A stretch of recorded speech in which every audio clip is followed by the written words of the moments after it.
Good morning mga kabetlog tape. Magko-convert tayo ng electric fan ngayon. AC na electric fan motor. Palitan natin ng DC 12 volts motor na kahit mag-brown out ay meron po tayong magagamit. Basta't meron po tayong battery 12 volts na pang sasakyan.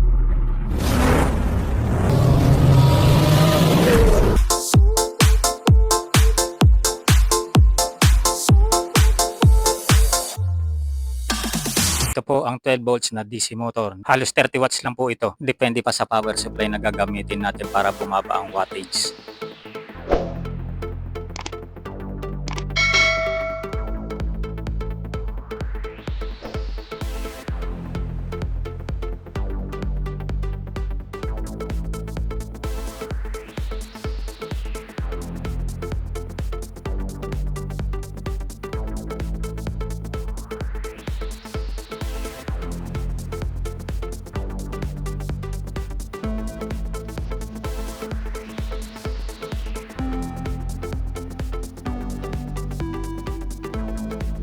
Balik lang natin yung bakal niya. Gitnang gitna guys, oh, parang sinukat.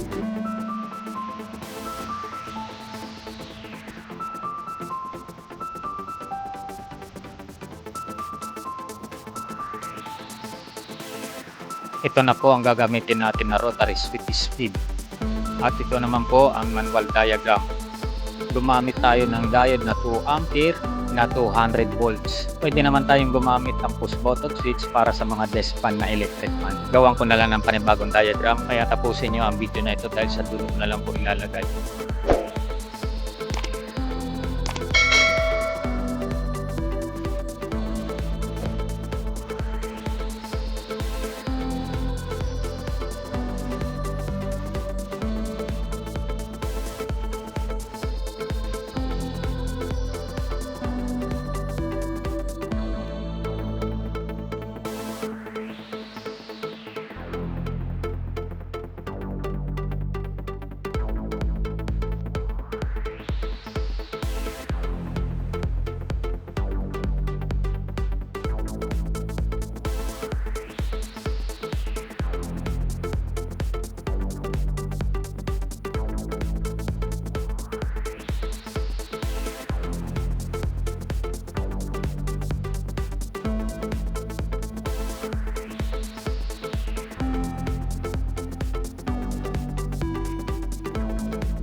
Assemble na natin.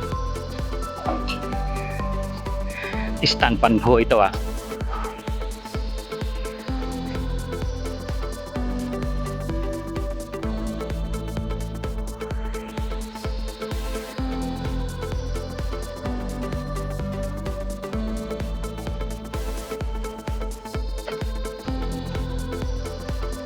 Sabit natin.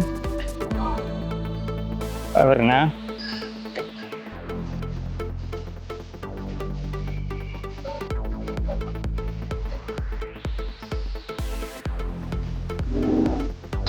Number 1.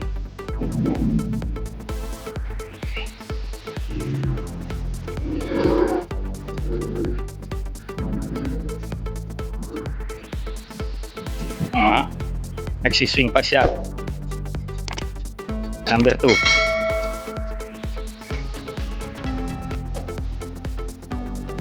Number 3.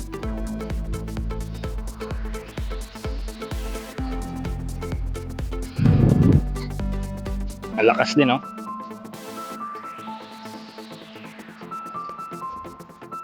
Ito pwede na po itong pang solar 12 volts. Pagka nag-brown out, meron tayong magagamit na pang emergency na 12 volts.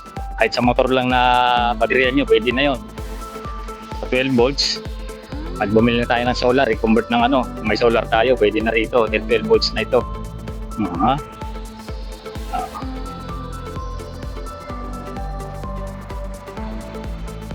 Kagandaan dito, hindi mag-i-stack up kasi naka-bearing na ito. Ayan, diretso number 3. Plug and play na kagad siya. Adapter.